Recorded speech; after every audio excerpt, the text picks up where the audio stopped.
Assalamualaikum warahmatullahi wabarakatuh. Perkenalkan, nama saya M. Asamudadi, NIM 1119015, kelas Hukum Keluarga Islam A.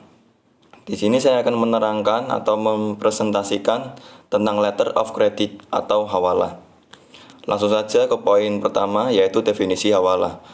Al-hawalah secara bahasa artinya al-intikal, pindah, diucapkan, dan halal anil ahdi atau berpindah, berpaling, berbalik dari janji. Sedangkan secara istilah definisi hawalah menurut ulama Hanafiyah adalah memindahkan penuntutan atau penagihan dari tanggungan pihak yang berhutang kepada tanggungan pihak al-multazim atau yang harus membayar hutang. Dalam hal ini adalah al-muhal alaih.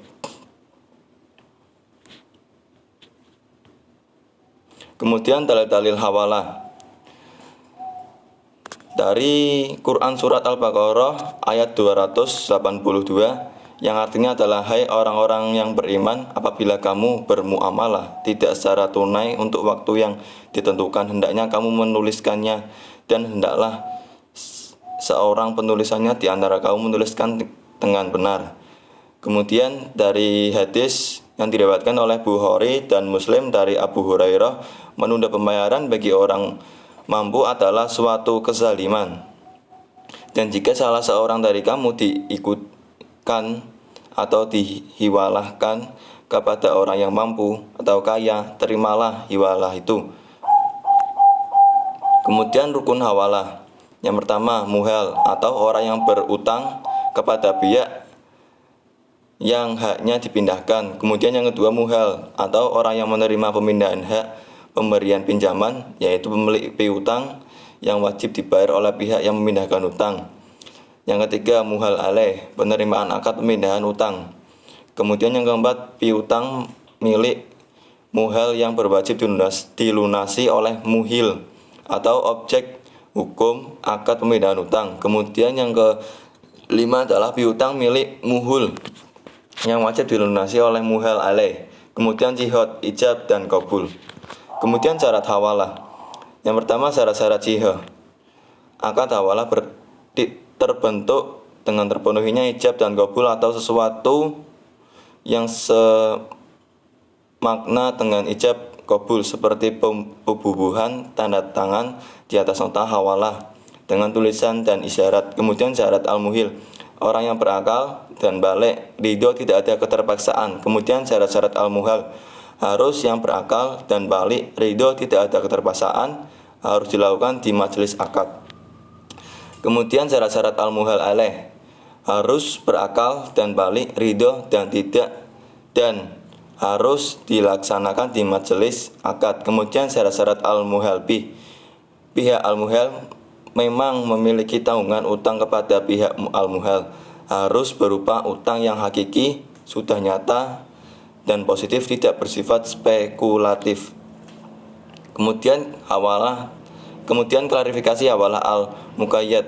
Hawalah al-muqayyad atau pemindahan bersyarat.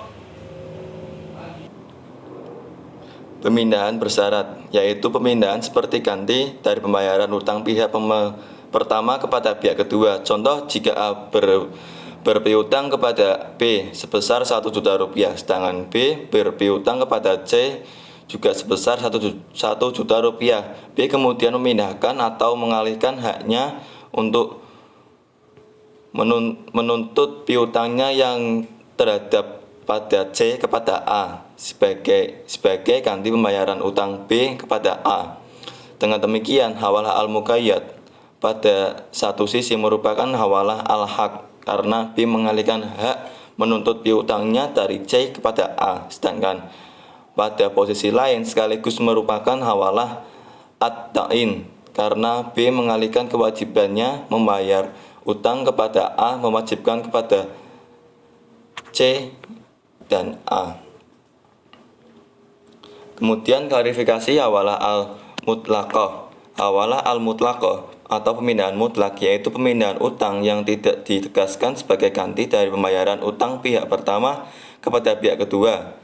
Contoh, jika A berutang kepada B sebesar 1 juta rupiah, C berutang kepada A juga sebesar 1 juta rupiah, A mengalihkan utangnya kepada C, sehingga C berkewajiban membayar utang A kepada B, tanpa menyebutkan bahwa pemindahan utang tersebut sebagai ganti dari pembayaran utang C kepada A. Dengan demikian, hawalah al-muqayyad hanya mengandung hawalah al-at-ta'in, karena yang berpindah hanya utang A terhadap B menjadi utang C terhadap B. Kemudian poin terakhir, konsekuensi hukum dari akad hawalah. Konsekuensi hukum hawalah adalah berpindahnya kewajiban atau membayar hutang dari muhil kepada muhal alaih dalam bentuk lepasnya tanggung jawab muhil untuk membayar utang.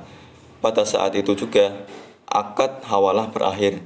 Tidak ada hubungan apapun lagi antara muhil dan muhal. Yang tersisa hanyalah hubungan antara muhal dan muhal alaih. Muhal pun tidak berhak lagi untuk menagih kepada muhil, bahkan sekalipun muhal alaih tidak membayar padanya karena suatu sebab, misalnya muhal alaih bangkrut atau mengingkari hutang tersebut. Sekian, terima kasih. Apabila ada kesalahan, saya pribadi memohon maaf sebesar-besarnya. Wassalamualaikum warahmatullahi wabarakatuh.